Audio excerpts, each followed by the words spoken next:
Olá, amigos do Botequim GP, sejam muito bem-vindos a mais uma entrevista aqui, já tradicional, às nossas quartas-feiras. E hoje tenho a honra aqui de receber um jornalista especializado em Fórmula 1, que já cobriu mais de 500 grandes prêmios na sua carreira aí de Fórmula 1. Então, tenho a honra aqui de convidar Lívio Oríquio. Seja muito bem-vindo aqui ao Botequim GP. E muito obrigado aí por ter aceitado o nosso convite. Olá, Will. Tudo bem? Um abraço a você, um abraço ao pessoal que, como nós, curte esse universo do automobilismo, em especial da Fórmula 1. É sempre um prazer compartilhar as nossas experiências, as nossas emoções em relação a esse vastíssimo universo que é a Fórmula 1, que se estende para bem além de uma disputa esportiva na pista. Com certeza. Olívio, e assim, a gente sempre pergunta primeiro um pouco da história, né, do nosso convidado aqui, e a gente sempre procura trazer lá no fundo das memórias mesmo, e a gente pergunta, qual a sua o primeiro contato que você lembra, assim, que você teve, que envolvesse automobilismo, Fórmula 1, corrida de carro, isso lá de criança mesmo? Bom, a minha família veio da Itália e o automobilismo para os italianos é algo muito próximo, né? Então, eu ouvia meu pai, meu avô, todos eles falarem em automobilismo, Ferrari, obviamente, italianos, né?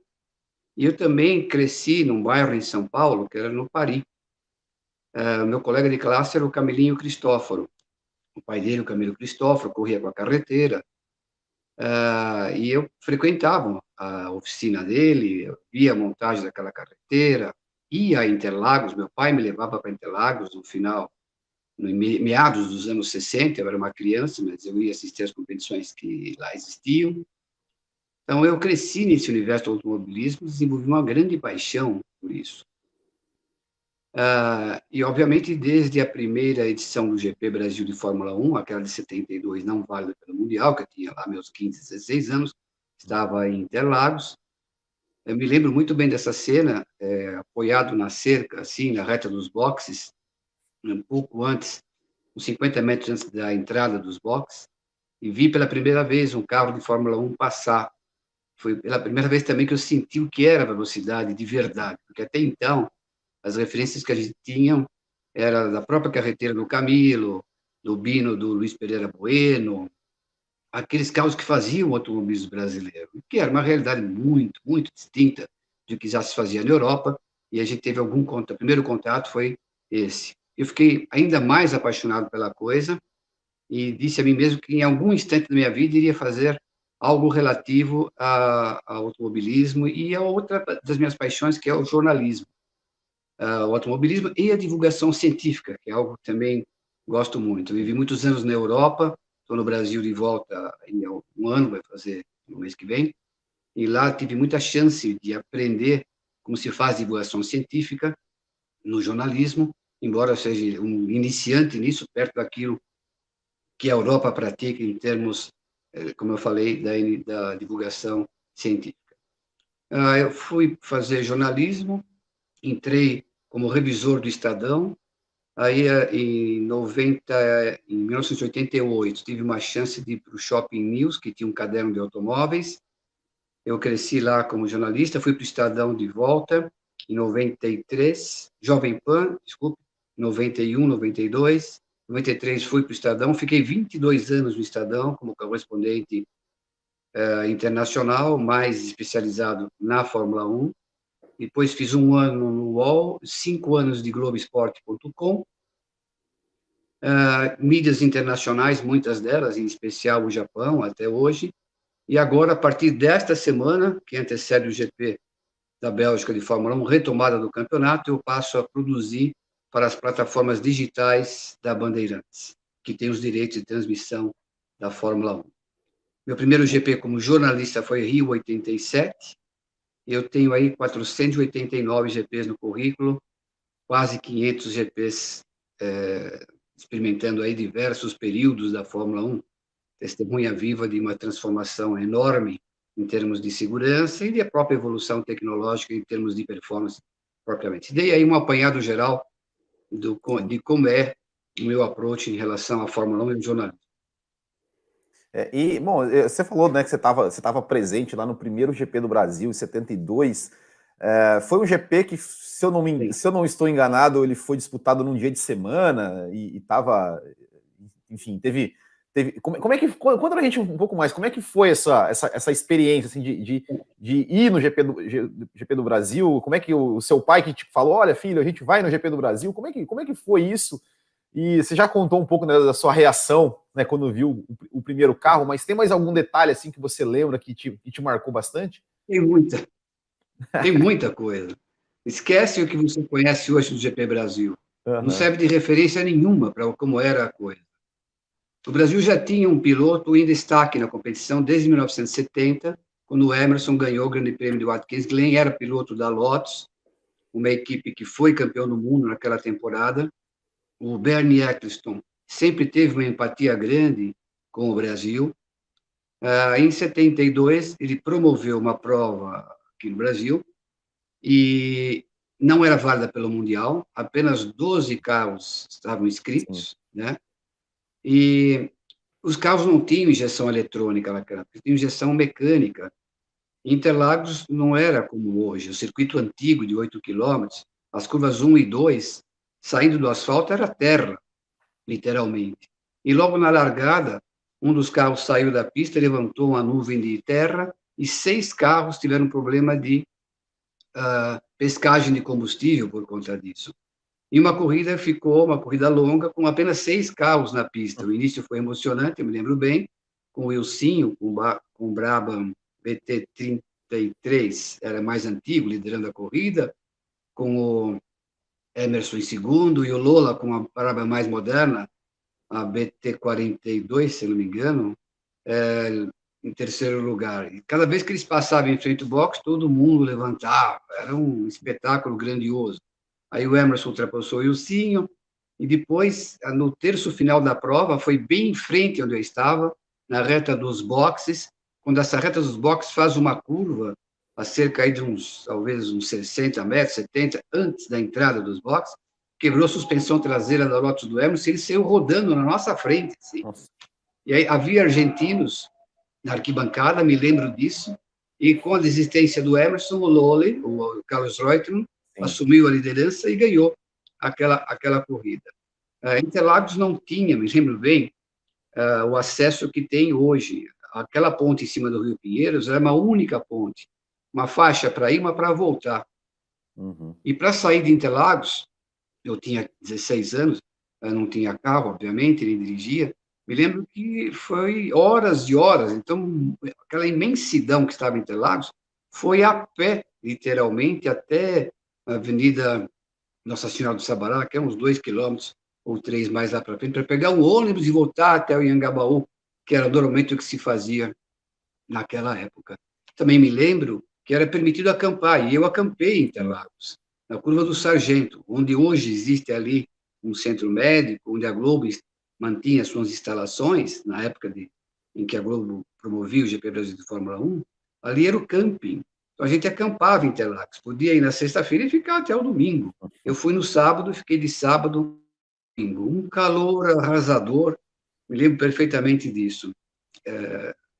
Teria tantas histórias para contar, mas te dei aí um panorama geral do que foi aquela prova. Legal. E foi o primeiro contato dos brasileiros com o real mundo da velocidade, porque até então ninguém sabia o que era um Fórmula 1. Havíamos pela televisão que naquela temporada, 1972, começou a ter as provas transmitidas ao vivo para o Brasil e em cores. Essa era a grande novidade. Até então, a televisão era preto e branco. Legal. Teve também um GP não, outro GP não oficial aqui no Brasil, acho que foi em Brasília. Não me lembro o ano. Você chegou aí nesse ou não? Foi, não, não, 74 foi a inauguração do Autódromo de Brasília. Ah, tá. É uma pista como traçado sensacional, os pilotos me lembram que gostaram bastante, mas não, eu acompanhei pela televisão. Certo. Lívio, e com relação ao GP do Brasil desse ano, né, as autoridades aí de São Paulo estão confirmando que vai ter com o público, mas a gente sabe, né, que quem vai definir, né, isso acho que o governo da Grã-Bretanha, né, enquanto o Brasil estiver na lista vermelha. Você tem alguma informação assim realmente de que se realmente vai acontecer, se ainda está em dúvida, ou sua opinião, você acha que vai acontecer, que deve acontecer? Como é que você está vendo essa situação da Fórmula 1 no Brasil esse ano? Bom, o Brasil, o GP disputado aqui em São Paulo, nunca dependeu do governo federal para nada, né? Felizmente, porque se dependesse, não teria nenhum evento aqui. O GP de Fórmula 1 este ano, ele é um início de uma nova era para a Fórmula 1 no Brasil. Porque até a edição última que tivemos aqui, em 2019, o Bernie Ecclestone era o promotor do evento. O Bernie Ecclestone era o diretor executivo da Formula One Management, da qual ele não era mais dono. Os donos principais eram o grupo de investimento britânico CVC. E o Bernie foi mantido lá pelo Donald Mackenzie, que era o líder desse grupo CVC, como diretor executivo.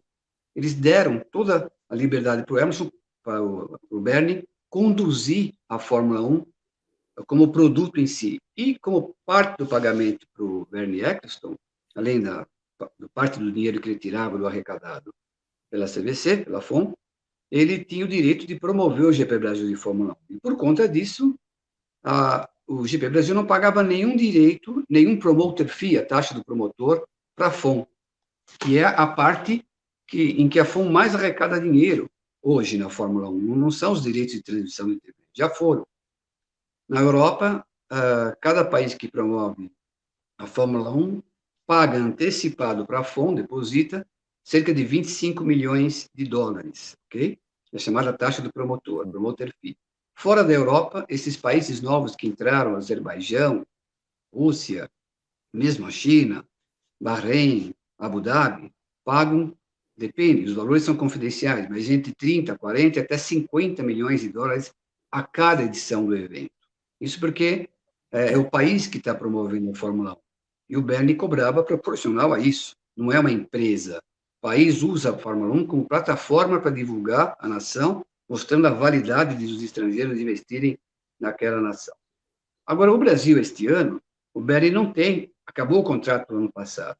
Então, se o Brasil quiser ter a Fórmula 1, o promotor tem que pagar para a FOM, e o valor é 33 milhões de dólares. E quem está bancando isso? Parte é o governo estadual, parte o governo municipal e o plano que foi feito para arrecadar a iniciativa privada, a diferença necessária não só para pagar a FOM, como para ter dinheiro para organizar e promover o Grande Prêmio, cujo custo estimado é algo como 10 milhões de dólares aproximadamente. Então, você tem que ter cerca de 43 milhões de dólares, 33 da taxa do promotor, mais uns 10 para organizar e promover o evento.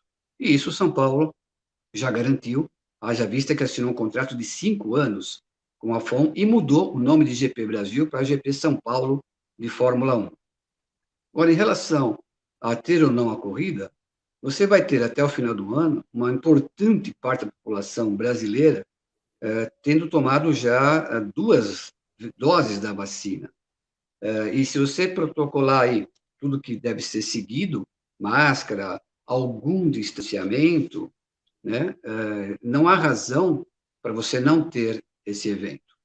Seria um drama, não poderia ser disputada a corrida se você não tivesse essa porcentagem elevada de cidadãos já vacinados com 2 doses e não fosse observadas as recomendações médicas de algum isolamento. Não existe nenhum risco de a prova não ser disputada aqui. O que os promotores estão pedindo é para adiar uma semana a data do evento, para que isso coincida com o feriado de 15 de novembro. Acho, porém, pouco provável que sejam atendidos, porque logo em seguida a Fórmula 1 vai estar lá no Oriente Médio. Então, o tempo de deslocamento daqui para lá em uma semana ficaria curto. É possível, sempre é, óbvio, mas criaria algumas dificuldades logísticas para a Fórmula 1. Penso eu que a data será mantida conforme o calendário original. Legal, legal, bom saber. E com relação, né, a esse calendário, né, antes e até depois do GP do Brasil, a gente teve aí o cancelamento de Suzuka. Na sua visão, você acha que corre o risco ainda da gente ter mais algumas alterações no calendário ali até o fim da temporada? O Qatar tem um circuito pronto, é um circuito iluminado, a MotoGP corre lá, portanto, em termos de segurança, é um padrão que atende, com certeza, às exigências da FIA. Dinheiro não é um problema para eles. O Qatar deve entrar na vaga na data do que seria o GP da Austrália, que foi cancelado. Deveremos ter mais uma corrida no Bahrein, a exemplo do ano passado, uma no circuito tradicional e uma no traçado externo. A previsão inicial de 23 GPs não deverá ser cumprida, mas muito provavelmente vamos ter 21 etapas esse ano, com mais uma etapa, como eu falei, no Bahrein, e muito possivelmente a introdução do Qatar no calendário. Legal. Olívio, você falou aqui no começo, né, que você acompanhou aí tantas e tantas transformações ao longo desses anos todos de Fórmula 1, e a gente está prestes aqui a ter, mais uma grande mudança, né, na Fórmula 1, com as novas regras em 2022. Mas antes de falar de 2022, de todas essas mudanças que você já viu na Fórmula 1, assim, qual na sua opinião foram as que mais te chamaram atenção, as que mais causaram impacto, ou as que mais deram certo ou deram errado em termos dessa evolução técnica da Fórmula 1? A maior transformação na Fórmula 1, eu diria que nem foi de performance, obviamente, também, mas a principal é o aumento exponencial da segurança. A primeira modificação que a gente pôde acompanhar, embora os inícios desse processo eu não estava lá, mas logo em seguida eu já fui, foi a mudança de material. Você deixou de usar o duro-alumínio para construir monocoque e passou a utilizar materiais compósitos, como a fibra de carbono, o Kevlar, o Nomex. Isso tornou o teu monocoque uma estrutura muito mais rígida, que ajuda, obviamente, na performance, mas principalmente em termos de proteção para o piloto. Só isso, sozinho, obviamente, não ajudaria. Você tem todos os elementos do entorno do monocoque que se deformam, que absorvem parte da energia em um impacto. A cada 2, 3, 4 anos, a FIA introduz novos elementos. Você tem estrutura deformável na frente do carro, que é o bico, para absorver energia. Atrás do câmbio, nas laterais do cockpit, embaixo do cockpit. Você tem um roll bar, um Santo Antônio em cima do cockpit, capaz de absorver impactos monstruosos no caso de capotagem. Então, a célula de sobrevivência hoje, ela está bem protegida. E outro avanço exponencial na segurança foi a introdução do halo também. Integrado a essa questão da segurança passiva dos carros, que é essa descrita por mim, você tem a segurança ativa. O autódromo passou por profundas transformações. Áreas de escape foram criadas, ampliadas significativamente. Você introduziu o asfalto em substituição à brita. O asfalto, quando o carro sai do asfalto, da trajetória normal, e o piloto breca, na área de asfalto, a redução da velocidade é muito, muito maior. Então, as velocidades de impacto são também menores.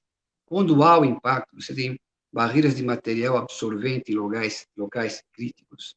Você tem também a segurança médica. O pessoal de resgate evoluiu exponencialmente. A indumentária do piloto, rãs, capacete e tudo mais. Você tem os atendimentos médicos unificados. Então, você tem um ambulatório no hospital integrado com um hospital que está também à espera dos casos mais graves, e a comunicação entre esses vários setores médicos, e os envolvidos no resgate, no ambulatório do autônomo e no hospital de plantão, toda essa integração também aumentou consideravelmente a segurança. Então, eu diria para você que o que mais me impressionou nesses anos todos foi o aumento da segurança. Falando um pouco da performance, obviamente que a aerodinâmica é o que mais conta em performance, né? Em suspensão, câmbio, você pode ganhar alguma coisa. E a aerodinâmica é onde você mais ganha, considerando que não há mais disputa entre fabricantes de pneus, que aí sim também você teria outra fonte de evolução exponencial de performance. Então, a aerodinâmica também cresceu notadamente nesse tempo todo. Passou-se a entender melhor os desafios de engenharia para você conceber um carro eficaz. E os desafios são imensos. Haja vista que, com toda a estrutura de algumas equipes e com todos os recursos financeiros que eram permitidos até o ano passado, sem o limite orçamentário, muitas equipes não conseguiam fazer um projeto vencedor. Portanto, o exame de engenharia está em aberto e que é a graça da Fórmula 1. Eu falei, em termos de performance, materiais cada vez mais leves e resistentes, evolução exponencial da aerodinâmica, e outro componente, este também de importância capital, a introdução da eletrônica. Nós vivíamos num mundo mecânico. Hoje, o monitoramento eletrônico ele é extensíssimo num carro. Essa é a razão principal de você não ter tantas quebras num carro de Fórmula 1. Hoje, os abandonos são raros, ou por erro do piloto, ou da equipe nos boxes. E o comprometimento de componentes é muito mais difícil hoje que antigamente. Por quê? Você consegue projetar hoje um componente, simulando todas as tensões que ele vai sofrer durante a competição, você consegue projetar ele com um pouco mais de reserva em relação àquilo que vai ser solicitado, e com isso você dá a ele uma autonomia muito maior, ele consegue ser muito mais resistente. E o próprio regulamento, que passou a exigir que componentes resistissem a 5, 6 corridas, 7 no caso do motor, da unidade motriz, faz com que também a engenharia se volte à preservação desses componentes. Portanto, a quebra é muito menor. Então, te dei aí uma pincelada, tá? Falamos de segurança, falamos da evolução dos materiais, falamos da evolução de concepção geral através dos projetos, através de sistemas de computadores, e a possibilidade, as simulações que você faz em relação às tensões que cada componente no carro vai estar, e você pode projetar uma carga um pouco maior, e com isso você ganha a confiabilidade desse equipamento.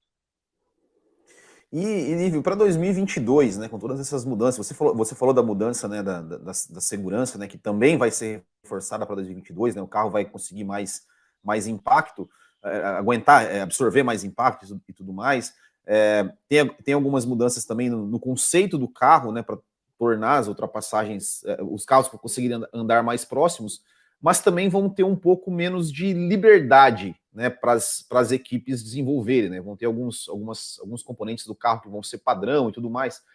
Na sua visão, assim, você acha que esse regulamento novo de 2022 ele vem para melhorar a Fórmula 1 assim, em termos de esporte? Você está confiante com relação a isso, que vai conseguir aí atingir o objetivo, que é tornar a disputa mais equilibrada, ou você acha que vai talvez apenas trocar a dominância ou, quem sabe, até permanecer a dominância da Mercedes? Bom, a gente nunca tem certeza de nada, ok? O Working Group foi formado com engenheiros muito experientes, liderados pelo Nicolas Tomasis, que já foi engenheiro da McLaren, da Ferrari. Esse pessoal todo vem com muita experiência de Fórmula 1, Pat Simmons, eles sabem o que fazem. As diretrizes do projeto são diretrizes que, na teoria, sugerem atacar o principal problema da Fórmula 1, que é a impossibilidade de um piloto seguir o adversário logo à frente em curva. Isso faz com que, de modo geral, ele entre atrás do adversário com uma distância grande, entra na reta uma distância grande do carro à frente, em curvas de média e alta velocidade. Baixa velocidade, esse é um problema, existe ainda, mas é em menor escala. Então, o que eles pensaram?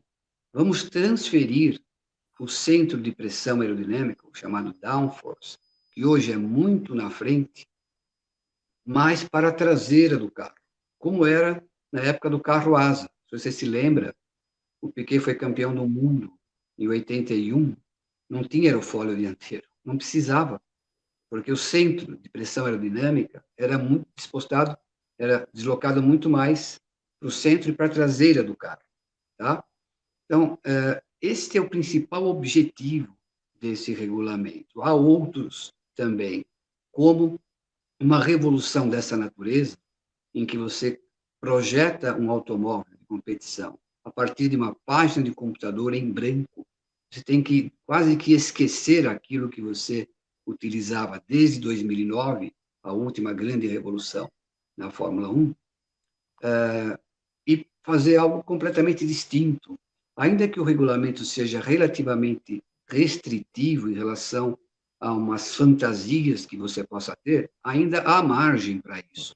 Nós deveremos ver carros com soluções bastante originais para os desafios grandes de engenharia do regulamento da próxima temporada, com alguns agravantes, alguns desafios ainda maiores. As equipes, a rigor, só puderam começar a pensar nesse projeto a partir de 1º de janeiro desse ano. E outra, há um limite orçamentário, este ano, de 145 milhões de dólares, para você trabalhar no carro em curso e também conceber e construir o monoposto de 2022. Outros fatores restritivos. Você tem horas de túnel de vento e horas de uso de estudos em CFD, que são os estudos digitais aerodinâmicos, também bastante limitados este ano. Ou você usa isso para desenvolver o carro desta temporada, como está fazendo mais a Red Bull em relação aos adversários, ou você usa essa cota que você tem para se concentrar no modelo do ano que vem. Então, essa questão do limite orçamentário, do limite de horas de estudos de aerodinâmicos, de túnel de vento e CFD, é outro imenso desafio para os grupos de engenharia das equipes. Então, veja quantas variáveis, todas elas capitais para o resultado final do processo, estão em jogo. E entra em cena aí a criatividade dos engenheiros. Com essas restrições todas, quem tem mais uma intuição que lhe permita conceber um desenho que funcione melhor logo de cara, tem uma imensa vantagem. Alguém que conceba algo que depois tem que jogar fora, usar outro, você está usando horas de túnel de vento e dinheiro para nada. Então, veja que o talento da equipe técnica passa a ser ainda mais preponderante do que já é na Fórmula 1. Você tem que acertar logo de cara, preferencialmente. Então, ano que vem, nós vamos ter aí carros de performance que muito provavelmente vai permitir um seguir o outro, mas a história mostra que quando há uma mudança radical do regulamento, como deste ano para a próxima temporada, um ou dois times encontram algum caminho bastante eficiente e até que os outros entendam como aquilo funciona e passam a adotar essas soluções também, demora um tempo. Às vezes, nem sempre é possível. Você tem que reprojetar o seu carro. Isso fica para o ano seguinte. Então, a Fórmula 1 2022, na teoria, tende a ter um ou dois times dominantes, para, a partir de 2023, aí sim, temos uma disputa um pouco mais equilibrada, usando como elemento de projeção a história da Fórmula 1 nas mudanças radicais de regulamento. E você teria algum palpite? Você acha que, por exemplo, uma McLaren e uma Ferrari, que hoje estão mais focadas em 2022 do que 2021, tendem a ter a largar um pouco mais na frente em 2022 do que, por exemplo, Red Bull e Mercedes, que ainda estão brigando em 2021? Ou provavelmente vai continuar Mercedes e Red Bull na frente? Olha, eu acho que tanto o Toto Wolff como o Christian Horner e seus responsáveis técnicos, James Allison na Mercedes, até o final deste mês, e o Adrian Newey na Red Bull, sabem o que fazem, né? Quem sou eu para contestar alguma coisa? Não creio que esse tempo todo que eles estão ainda dedicando a esta temporada tenha repercussão, ao menos decisiva, nos projetos do ano que vem. Se você olhar historicamente, a Red Bull, através do Adrian Newey, é quem mais se deu bem nessas mudanças radicais de regulamento. A Red Bull, até 2008, era uma equipe que brigava por quinto lugar entre os construtores. Em 2009, ela não foi campeã, porque a Brown GP correu com o duplo difusor, que era um recurso ilegal, porém havia interesses políticos em mantê-lo como legal. E, mesmo assim, o Sebastian Vettel, com o carro da Red Bull, disputou o título com Jason Button até a etapa final em Interlagos. E aquele carro do Adrian Newey, o RB5 Renault, de 2009, criou escola. Alguns dos conceitos que ele introduziu naquele carro, incrivelmente, até hoje estão em uso na Fórmula 1. Então, o Adrian Newey, nestas condições em que há uma transformação radical do regulamento, pela criatividade dele, a gente tem que olhar o Red Bull com muita atenção. Eu diria para você que faz sentido imaginarmos que o Max Verstappen, quem for o seu companheiro, irá dispor de um carro bastante eficiente. Isso na teoria. A gente já viu o Adrian Newey errar uma vez na McLaren. Tá? No caso da Ferrari, o problema que eu vejo à distância é que o grupo que está fazendo o carro é infinitamente menos experiente do que aquele da Red Bull e da Mercedes. Quem é o coordenador técnico da Ferrari? Enrico Cardile, que até há 4 anos nunca havia visto Fórmula 1. Era um homem que veio do programa de desenvolvimento dos carros de GT da Ferrari. Aí o Sergio Marchionne, que era aquele presidente já falecido da Ferrari, mandou embora o James Allison, que foi imediatamente absorvido pela Mercedes, e elegeu um engenheiro, possivelmente capaz, claro, Enrico Cardile, eu o conheci, mas sem uma experiência de Fórmula 1, sem vivência nesse universo da aerodinâmica, como é o que manda na Fórmula 1. Né? Ele tem lá o David Sanches, que é o homem de aerodinâmica da Ferrari, que está disputando com grupos do Adrian Newey e o grupo coordenado por James Allison na Mercedes. Então, isso não quer dizer que a Ferrari não possa produzir um carro vencedor no ano que vem? Obviamente que sim, e seria saudável para a Fórmula 1 ver a Ferrari brigando nas primeiras colocações. Mas, à distância, veja que o grupo que está fazendo esse carro da Ferrari não tem a mesma experiência, a mesma vivência em ocasiões semelhantes do que os grupos de Red Bull e Ferrari, e até mesmo de outras equipes. Né? Tomara que essa condição não leve a Ferrari a produzir um carro equivocado. Na teoria, eles teriam até um pouco menos chances do que essas equipes que eu falei até agora, e até mesmo outros times. Torcemos para que não seja bem assim. O desafio de engenharia é o mesmo para todo mundo, e não é excluída a possibilidade, mesmo uma equipe sem tantos recursos, ter um grupo de engenheiros que entenda esse desafio de engenharia de uma maneira bastante original e venha com soluções que façam a diferença. Esta possibilidade, a porta está aberta este ano para a Fórmula 1, e seria absolutamente saudável se isso acontecesse. Seria fantástico para a Fórmula 1 se, de repente, uma equipe bem estruturada, como a Williams, por exemplo, encontrasse algum grupo de soluções técnicas que se mostrem muito eficientes para esse desafio de engenharia do novo regulamento e apresentasse um carro capaz de andar lá na frente. Como seria saudável para a Fórmula 1? Com certeza. E com relação, né, ao campeonato ainda de 2021, né? Porque quando saímos das 2 corridas da Áustria, parecia que o Max Verstappen, né, iria voar no campeonato, e chegamos às férias da Fórmula 1 com o Lewis Hamilton na liderança. Como é que você vê, como é que você acha que vai ser essa disputa aí até o final do ano? E se você tem algum palpite, né, enfim, para o final do campeonato, e já que estamos em semana do GP da Bélgica, se você tem algum palpite assim, quem você acha que tem alguma vantagem já nessa próxima corrida. Vamos voltar um pouquinho no tempo. Uhum. O Max deixou o GP da Áustria, a segunda corrida em Spielberg, com uma vantagem de mais de 30 pontos para o Lewis Hamilton. Ele não a perderia em um único evento. Okay? Aí nós fomos para Silverstone. Na corrida do sábado, em Silverstone, o Max ganhou com 7 segundos de vantagem para o Lewis.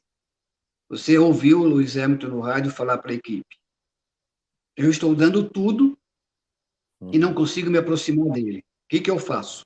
Perguntou para o Peter Bunington, para o seu engenheiro. Não havia nada o que fazer.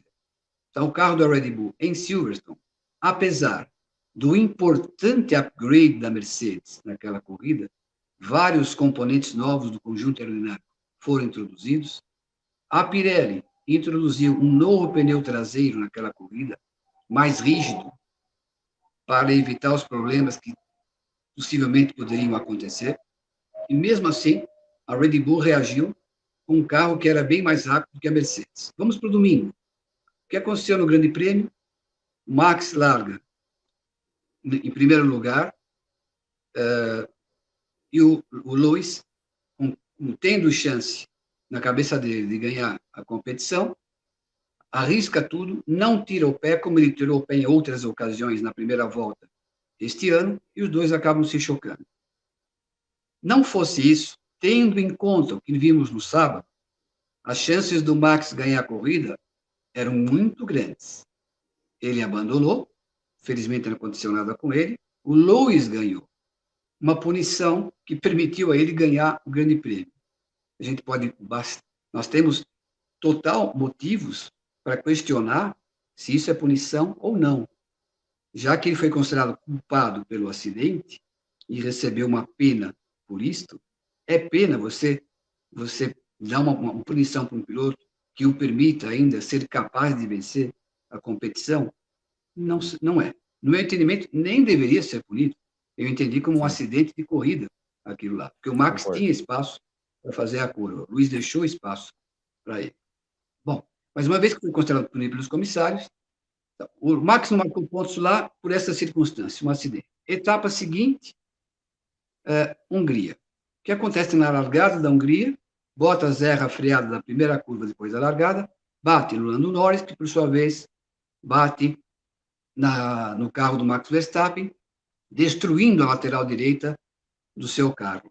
A performance dele cai brutalmente e ele vai conseguir marcar um pontinho lá atrás apenas. Não fosse esses dois incidentes em que o Max e a Red Bull tivessem responsabilidade alguma, que foi atingida diretamente pelo adversário na luta pelo título, o Max estaria ainda na primeira colocação do campeonato. Tá? Os elementos estão aí para a gente enxergar isso, não é uma opinião isso. Tá? Então, eu vejo que, apesar do upgrade da Mercedes, que melhorou significativamente o seu carro, ainda o modelo RB16B Honda, de Max e Sérgio Pérez, é mais eficiente do que o da Mercedes. E muito provavelmente, eu não tenho bola de cristal, mas a gente tem razões para acreditar que já neste fim de semana, em Spa-Francorchamps, é um cenário ideal para este carro de refinada aerodinâmica, como é o da Red Bull, que gera muita pressão aerodinâmica no assoalho e menos nos aerofólios, possa ter uma importante vantagem sobre a Mercedes nessa pista belga. Isso faz com que o carro da Red Bull tenha uma velocidade de ponta maior do que o da Mercedes. E em Spa-Francorchamps, isso é decisivo. Você tem que ter uma velocidade final de reta melhor que os seus adversários. Isso dificulta que alguém te ultrapasse e facilite que você ultrapasse os outros. Então, essa característica da pista belga, em que a aerodinâmica conta muito, e é exatamente o ponto de força do modelo da Red Bull este ano, é que me faz imaginar que em Spa-Francorchamps, tanto o Max como o Sérgio Pérez, na teoria, deverão dispor de um carro mais eficiente do que todo mundo. Legal. Lívia, agora eu quero voltar um pouquinho, né, no tempo, né, para contar algumas histórias aí da sua carreira. Você falou que seu primeiro GP, né, como profissional foi no Brasil em 87. E nesse GP tem uma história que parece que você conseguiu uma entrevista com alguém da Lotus ali, que, enfim, que era muito requisitado e que você conseguiu. Teve isso? Conta pra gente essa história, por gentileza. Nessa época eu já lia uma revista Autosprint italiana e que trazia as matérias assinadas por Giorgio Piola, que é um amigo, hoje é um amigo. Ele é um desenhista brilhante, sob todos os pontos de vista, e traduz as questões técnicas da Fórmula 1. Muito do que eu aprendi foi com Giorgio Piola, e depois, estando na Fórmula 1, com a amizade que eu fiz com muitos engenheiros. E a área que mais me interessa é essa área técnica, eu tenho uma paixão grande por isso. Então, eu tinha uma base teórica para entender o que era a suspensão eletrônica introduzida pela Lotus em 87. O coordenador técnico da equipe, o diretor, era um francês chamado Gerardo Carrouge. Não era dele o projeto da suspensão ativa, mas a incorporação dele no projeto, tudo isso foi ele que coordenou, ok? E eu estava lá, e ia todo dia, quinta, sexta, sábado, em frente aos boxes, ficava olhando. Aí o Gerardo Carrujo, uma hora, saiu dos boxes, perguntou para mim por que eu ficava olhando tanto. Eu falei, eu estou tentando entender, eu gosto dessa área técnica, e para mim, desvendar isso é interessante.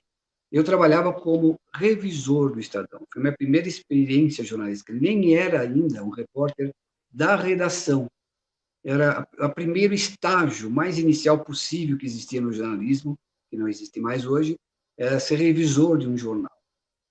E tinha conhecimento do pessoal de redação, porque antes de entrar na revisão, eu ia por minha conta para a redação e ficava lá, vendo os caras trabalharem, dentro do possível fazia alguma coisinha que eu pedia para eles deixarem eu fazer, eram pessoas maravilhosas, que viam o meu interesse, né? Então, a minha experiência jornalística era muito, muito restrita. Tinha paixão, mas não tinha experiência. Aí eu sei que o do Carrujo, uma hora ele chegou lá e falou, mas escuta, eu não te conheço, de onde que você é? Qual mídia você é? Eu sou um jornal aqui no Brasil, nem falei que era revisor. E ele falou, mas você vai para as corridas? Eu falei, não, esse é meu primeiro grande prêmio. Ele deu muita risada, eu também. Ele falou, isso faz pensar que vou te dar uma entrevista no seu primeiro GP. Tenho aqui seus colegas que estão aqui não sei quantos anos, que me conhecem, eu não estou falando nem com eles. Eu falei, olha, ele falou assim, a expressão que ele usou foi, tem 1000 jornalistas querendo falar comigo. Eu falei, então você coloca mais um, sou 1001, quero falar com você. O fato é que em certo momento ele saiu dos boxes, era muito diferente, porque hoje a Fórmula 1 não tem nada a ver, muito mais humanitária, muito menos estanque, muito menos, não diria profissional, mas havia liberdades que hoje nem de longe você pode imaginar, né? E todo mundo do Rio de Janeiro. Ele saiu para mim no sábado e falou, olha, eu vou jantar na churrascaria Portal, no Porcão. Você pode vir comigo, mas não pega nenhum bloco, porque eu não quero que ninguém veja você anotando nada, porque deve ter amigos seus na churrascaria também. Eu fui com ele, e ele foi me falando do que era. Quando ele viu que as colocações que eu fazia tinham um sentido técnico, isso é muito importante na Fórmula 1, você ganha respeito quando o indivíduo percebe que você se preparou para ir conversar com ele, né? Sem querer passar a ideia de que eu entendia do assunto, mas eu tinha o conceito básico em mente, e quando ele falava alguma coisa, eu entendia o que ele estava me falando. Então, a partir daí, em 87, eu iniciei uma relação de amizade, literalmente, com o Gerardo Carrujo. Ele deixou a Fórmula 1 e a gente se encontrava vez por outra. Eu morei muitos anos na França, em Nice, do lado de Mônaco, me encontrei com o Gerardo Carrujo em algumas ocasiões, e foi uma experiência extraordinária. Era meu primeiro GP. Mas o que é curioso também é que eu ia ficar na casa de um primo, na Serra Fluminense, e eu não fui de carro, com meu carro para o Rio de Janeiro, achando que ia ter dificuldades, tal, imagina. E depois de acabar de jantar com o Carrujo, isso já era 11 horas e tanto da noite. Como é que eu ia lá do Rio de Janeiro até a Serra Fluminense? Então, eu telefonei do orelhão, imagina, não tinha celular naquela época, para o repórter do Estadão, que era meu amigo, que eu conhecia da redação. Falei, olha, tem um material maravilhoso que eu consegui aqui com o Carrujo, que era simplesmente o carro de Ayrton Senna da Silva. Né? Não era o carro de um piloto desconhecido, era do ídolo nacional, que já estava se formando e como? De um herói nacional. Aí ele me falou, vem aqui para o meu hotel. Quando chegou lá, obviamente o hotel tudo lotado, obviamente, eu dormi no quarto com ele e outro repórter, mas não tinha cama. Fiz uma cama de cobertores no chão, estendi um lençol e dormi lá para não ir de táxi até a região lá onde morava meu primo, na Serra Fluminense. Então, minha primeira noite como jornalista de Fórmula 1 foi passada como clandestino num quarto de hotel, dormindo no chão. E tendo mentido para o do Carrujo, e quando ele falou, te levo até o seu hotel, eu falei, não se preocupe, porque eu vou a pé, gosto de andar. E que anos mais tarde, quando encontrei o do Carruge no almoço em Mônaco, falei para ele, Gerard, tem uma coisa para te contar que está me incomodando até hoje. Eu menti barbaramente para você naquele dia lá. Eu falei que não me leva para o meu hotel, porque eu ia andando, tal, não precisava. Meu hotel não tinha hotel nenhum, tinha a casa de um primo meu, que era uma viagem para ir até lá. Falou, mas o que te faz pensar que eu acreditei em você? Você é um péssimo mentiroso, bicho. Você não sabe, tem que aprender a interpretar. Falei, obrigado. Pelo menos isso a minha consciência vai me ajudar. Sensacional. E tem uma outra que eu gostaria que você contasse, é que você, fã de Fórmula 1, escreveu uma carta para o Niki Lauda. E depois você leu essa carta para o Niki Lauda?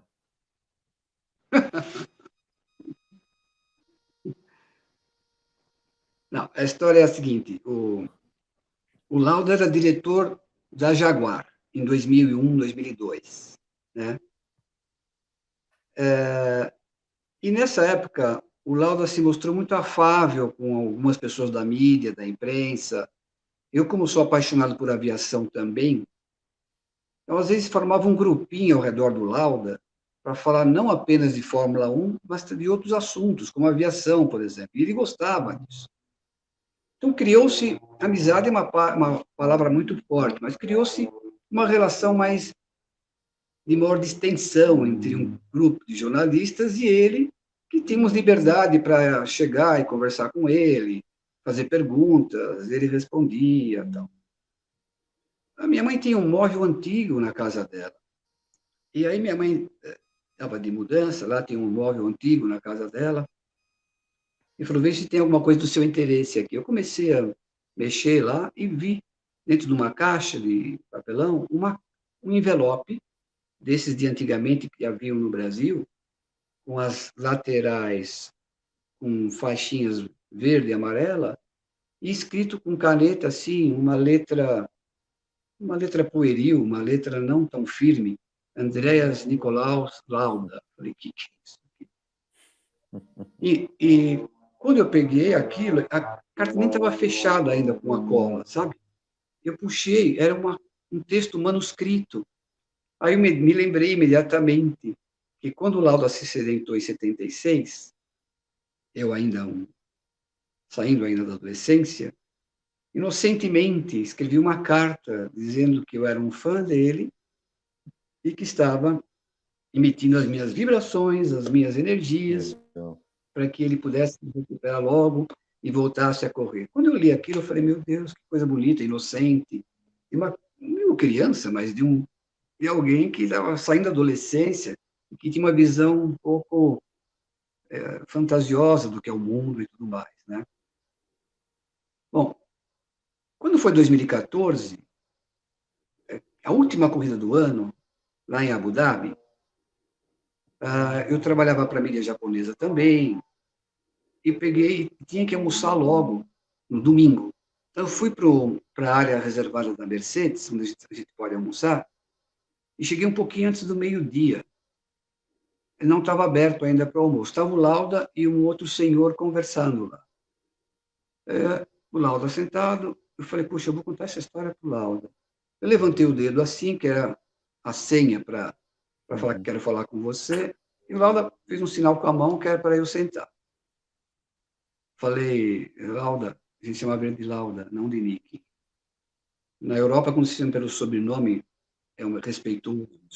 Muitos países. O russo pelo sobrenome que é ofensivo, chamar pelo nome. Bom, falei, Lauda, eu contei essa história para ele. Eu peguei uma carta que eu não sei por que não levei para você quando você estava na Jaguar, em 2001, 2002. Eu olhei para a cara dele, ele tinha os olhos com lágrimas.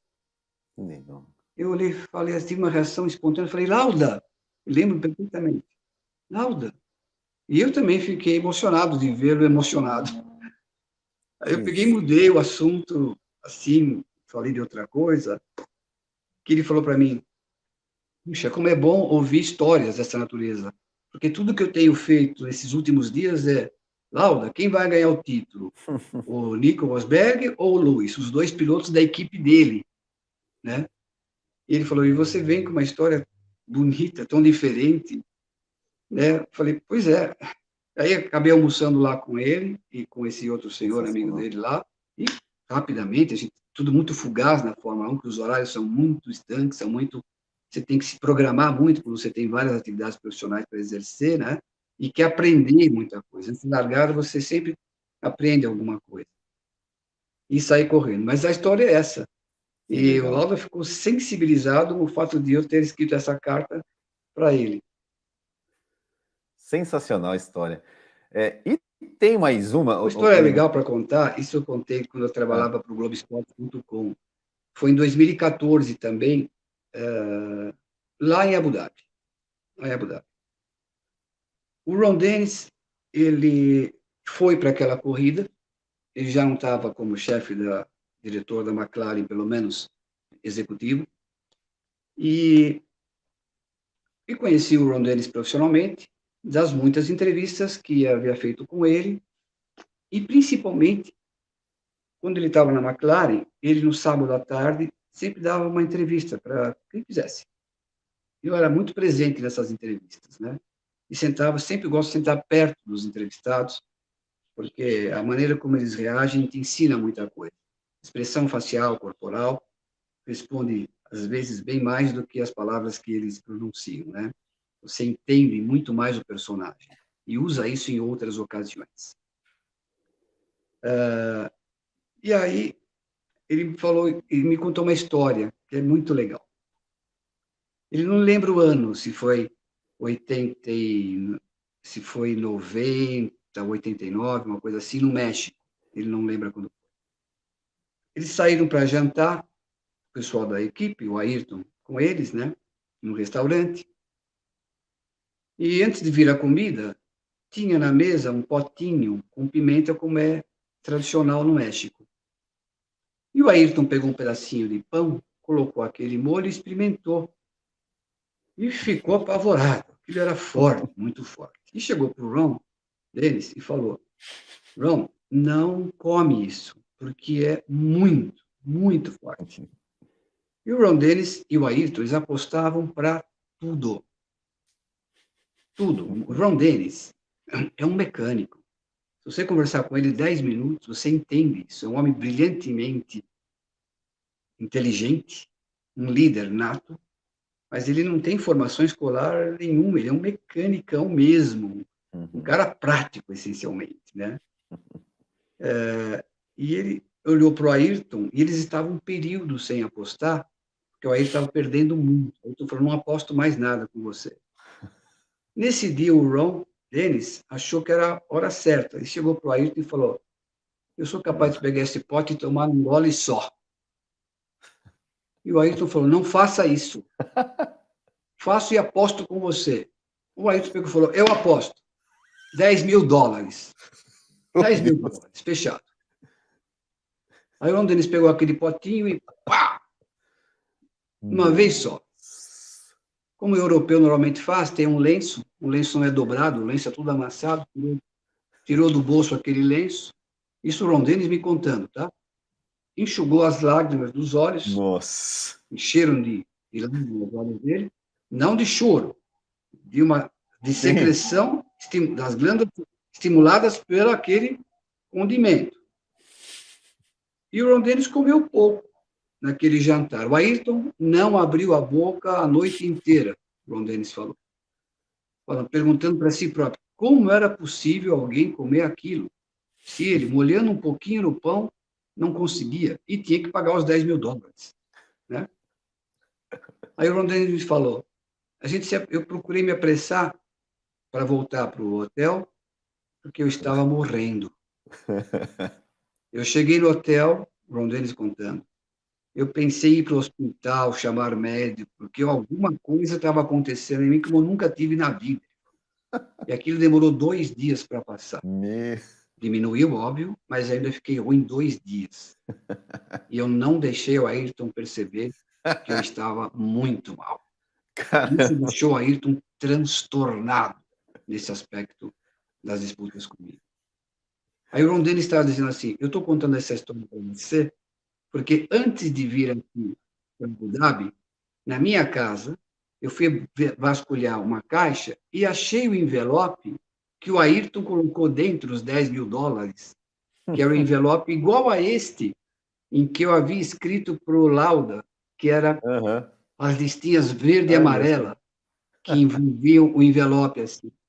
O Ron Dennis falou, eu peguei aquele envelope e me lembrei que foi o Ayrton que colocou dentro os US$ 10.000 e eu guardei aquele envelope. Por isso que eu me lembrei dessa história e estou contando para você nessa conversa Sensacional. entre nós. Eu, obviamente, Sensa- Sensacional. transcrevi essa historinha para o papel. Não, e falando em Ayrton Senna, você estava É, presente em um dos momentos é, que foi, momentos, podemos dizer, até mais históricos da Fórmula 1, que foi uma discussão do Senna com o Schumacher na França 92. Você estava ali perto. Você lembra de alguma coisa que você ouviu ali que o Senna falou para o Schumacher? Você conseguiu ouvir? Você lembra alguma coisa que o Senna falou para o Schumacher ali? Né? Porque, só contextualizando, né, na largada, o Schumacher acabou batendo no Ayrton Senna, tirando o Ayrton Senna da corrida. Né? O Schumacher ainda voltou para a corrida. E depois, quando acho que deu uma bandeira vermelha, o Senna foi falar com o Schumacher ali nos boxes. Né? E você estava lá perto, né, Lívia? não, o Ayrton não foi falar com ele nos boxes. Isso é o day after da história. Ah, Isso é o GP da França de 92, em Magny-Cours. sim.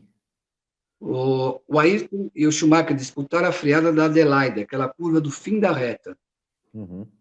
E o Schumacher, ao mudar a trajetória, tocou no Ayrton, jogou ele para fora da corrida e fez o Ayrton abandonar Sim. a corrida. Tá? Aí depois, mais para frente, começou a chover forte Isso. e deu uma bandeira vermelha. Os carros pararam na pista e eu vi o Ayrton. Eu estava na cabine da Jovem Pan e vi o Ayrton com roupa já indo para o grid. Eu peguei e falei para o Nilson César, que era o locutor, você aguenta sozinho aí. Peguei meu gravador de fita e saí correndo. Por sorte, lá em Manicur, a cabine é em cima dos boxes, o acesso é fácil. Normalmente não é assim. Saí correndo. Quando eu cheguei perto, ali, o Ayrton estava chegando no Schumacher. E o Ayrton, com o dedo em riste, disse exatamente isso, foi que eu ouvi muito claro. Depois eu ouvi muito pouco. Assim, eu vim aqui porque eu te respeito. Mas da próxima vez, fique sabendo que sou eu que vou colocar você para fora. E aí estava o Pat Simon, que era engenheiro do Schumacher e que tinha sido engenheiro do Ayrton na Toleman. Sim. Já ali do lado, porque viu que o clima ia esquentar. E o Briatore chegou também, que era o chefe da equipe Benetton. Aí o Ayrton se acalmou um pouco, tá, mas não muito. E eles ficaram um tempão conversando. Aí teve uma segunda rodada de conversa, quando eles já estavam ali, quase em frente aos boxes. Que eu, quando eu percebi que começou uma nova rodada de conversas do Ayrton, o Schumacher mal falou. Ficava com a cabeça assim, ó, só assim. Enfiei a orelha lá para ouvir o Ayrton falar. Nessa hora, a única coisa que eu ouvi foi: a trajetória era minha. Eu estava naquela trajetória. O resto que ele falou, nessa segunda parte, eu não ouvi, mas estava lá perto. O repórter é isso. Você Uhum. tem, dentro das possibilidades, naquela época havia muito mais liberdade do que hoje, você podia conseguir esses flagrantes assim. Hoje é kit informação para todo mundo. Você obter algo original é muito difícil. Legal. Lívia, tem uma pergunta aqui de um apoiador nosso do canal, chamado Gustavo Correia Santos. Ele perguntou para você o seguinte: ó, qual foi a cobertura mais difícil e a Só uma mais questão. emocionante Antes que de você você já falar nisso, fez? já que é, Pode falar. a mais difícil, sem dúvida nenhuma, foi tudo que cercou o Grande Prêmio de San Marino de 1994, Sim. com a morte do Ayrton Senna e do Roland Ratzenberger no sábado. Porque era uma época que não havia internet, não havia celular, e as dificuldades de comunicação eram imensas, as notícias muito espalhadas no autódromo, no Hospital Maggiore de Bolonha, no Instituto Médico Legal de Bolonha, e no hotel próximo a Bolonha, onde estava inicialmente o irmão do Ayrton, o Léo, e também a assessora de imprensa do Ayrton, a Betise, e o cônsul brasileiro em Milão, não me lembro o primeiro nome, o sobrenome era Botafogo, me lembro disso. Então você tinha que, com o carro, se desdobrar, ir para todo lugar, né? Atrás de notícia. Eu trabalhava para o Estadão na época. Sem falar no aspecto emocional. Você não passa imune por uma situação dessas, né? Você está sozinho lá, você sabe a imensa expectativa que tem a mídia para quem você trabalha em relação àquilo que você vai produzir. Morreu um herói nacional, né? E você está sozinho lá. Portanto, trate de pôr suas emoções no bolso e comece a produzir, corresponder às expectativas suas, como profissional, e da empresa para quem você trabalha. Mas, curiosamente, esse não foi o mais difícil. O mais difícil foi o GP seguinte para mim, foi Mônaco. Isso porque estava claro, não só para mim, como para muita gente, que aquele regulamento de 94, ele tinha um erro básico, em que foi retirar dos carros uma série de equipamentos que facilitavam ao piloto manter o controle e não mexeram com potência. Era um carro com a mesma potência, um pneu mais estreito até, e com menos recursos, como controle de tração, acelerador eletrônico, freio ABS, o câmbio automático. Haja vista que na pré-temporada o Leto sofreu um gravíssimo acidente, o Alesi também.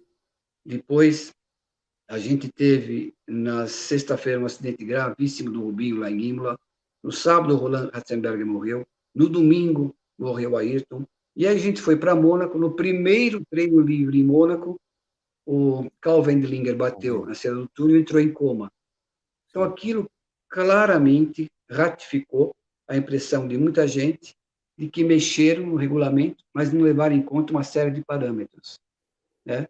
Deveriam, e quem falou isso para mim foi John Barnard, deveriam ter também reduzido a potência dos carros, ou não ter tirado todos aqueles recursos que davam ao piloto uma chance de controlar mais o carro. Então, em Mônaco, para mim, eu tinha certeza que alguma outra tragédia ia acontecer. E eu me lembro que, quando deram a largada, eu não assisti à largada. Eu estava tão transtornado com aquilo, eu me surpreendi comigo mesmo, de não assistir à largada. Falei, vai acontecer uma nova tragédia aqui. Só depois de várias voltas, de eu ficar andando por ali, e o barulho dos carros ensurdecedor, como é em Mônaco, me alterar, me fazer questionar se eu queria continuar lá ou não, imagina. Eu voltei para a sala de imprensa, comecei a olhar de novo a televisão e fui me acalmando, até porque eu tinha que trabalhar, tinha que entender o que estava acontecendo, porque eu tinha que escrever logo na sequência. Mas esse, para mim, dentre as minha experiência de mais de 30 anos de Fórmula 1 em quase 500 GPs, essa foi a experiência mais difícil de todas. O Mônaco 94, onde eu achei que mais tragédias iriam acontecer. Em momento de mais emoção, não diria que não tem um, tem vários, né? Por exemplo, eu acho que eu me emocionei numa vitória do Ayrton no Japão em 93, em que ele fez um pit stop a mais do que o Prost, e ele com um carro que tinha bem menos potência do que o Prost, uma pista como Suzuka, a minha favorita, conseguiu ganhar do Prost, e eu ouvi do Neil Otley, que era o projetista daquele MP4/8 da McLaren, motorzinho Ford, contra o motor V10 da Renault de fábrica. Sim. Eu não conheço nenhum piloto que seria capaz de vencer uma corrida como essa. Foi o Neil Otley dizendo sobre o Ayrton Suzuka 93. Emocionantíssimo também a disputa do Ayrton com o Nigel Mansell em 92 em Mônaco, em que o Nigel tem um pneu furado, para no box, sai em segundo atrás do Ayrton, com o carro pelo menos 3 segundos mais rápido que o do Ayrton, e ele não consegue passar, o Ayrton vence a corrida. as voltas Estoura o finais, motor depois, na né? cabine da Jovem Pan, tendo do meu lado vários rádios de vários lugares do mundo, e todo mundo de pé transmitindo a corrida ali. Oi? E estourou o motor depois, Não né? entendi. Estourou o motor do carro do Ayrton depois que ele cruzou a linha de chegada, Eu né? não entendi o que você falou, Will. Não, então, não, eu tô falando de Mônaco 92, que depois que o Ayrton cruzou a linha de chegada, estourou o motor do carro dele, né? Não. Não, que eu me lembre, não. Não, não, Que eu me lembre, não. não. Então, 92, então, não. Não que eu me lembre. E então o que era legal é que naquela época a cabine era literalmente no nível da pista. Nós éramos separados por um guarda-reio, do vidro da cabine para o guarda-reio era 1,5 m. Então você imagina, os carros no grid, eles caramba. ficavam a 3 metros da gente. 3 metros. Se aquele carro que está parado no grid, por alguma razão não sai, vem um outro atrás, toca na roda dele e decola, ele entra dentro de onde nós estávamos. Onde nós estávamos. Eu penso nisso hoje, é literalmente uma loucura, né? Hoje tem grade, muito mais recuado, mais alto. Naquela época valia tudo. Essa foi um momento super emocionante que eu vivi lá. Outros exemplos, sem dúvida, 91, Interlagos, em que o Ayrton vence a primeira dele aqui no Brasil, com aquele problema que tinha o carro. E uma vez eu almocei, isso é legal, eu almocei com o Ricardo Patrese no motorhome da Ferrari e perguntei para ele sobre, Ricardo, como foi aquele GP de 92 e 91 Interlagos, em que o Ayrton só estava com a quinta e a sexta marcha e você não se aproximava dele? O que aconteceu? Né? Choveu no finalzinho também. Ele falou, vou usar a expressão do Ricardo Patrese. O que acontece é que todo mundo imagina o Ayrton como um piloto veloz, e ele falou, e é o mais veloz que eu conheci mesmo, só que o Ayrton era um tático, na expressão do italiano, um tático. Ele também sabia ser estrategista, porque nem a equipe sabia que ele estava só com a quinta e a sexta marcha. Só depois eles perceberam. Aquela redução de velocidade dele, nós imaginamos que ele estava poupando o motor, porque a equipe Williams, que era do Patrese, não avisou nada para ele. O Ricardo começou a se aproximar, porque o Ayrton tirou o pé para economizar o motor. E, se precisasse, aceleraria de novo e ganharia sem dificuldades a corrida. Só que a história era bem diferente. O Ayrton fez isso para que a Williams não entendesse que ele estava com problema e mandasse o Ricardo acelerar. A equipe, o Ricardo mantinha o segundo lugar, sabia que não podia chegar no Ayrton, porque o Ayrton supostamente estava economizando performance, então ficou lá. Quando a equipe Williams percebeu que ele estava com problema de câmbio, aí que avisou, Ricardo, acelera tudo, porque o Ayrton está só com 2 marchas. E o Ricardo me contando, mas aí era tarde. Eu acelerei tudo que dava, mas aí a vantagem dele, faltando poucas voltas, e ainda caiu uma chuvinha no final, e fez com que reduzisse a diferença de performance entre o carro do Ricardo e a McLaren do Ayrton, permitiu que Ayrton ganhasse a corrida. Então, essa história é legal porque mostra como um piloto, sem deixar o outro perceber que ele está com alguma dificuldade, faz ele acreditar que aquela redução de performance é simplesmente uma estratégia e não um problema, faz com que ele leve, ele até mesmo ganhar uma corrida. Essa é uma história legal, GP Brasil de 91. Foi hiper emocionante, tanto essa quanto 93.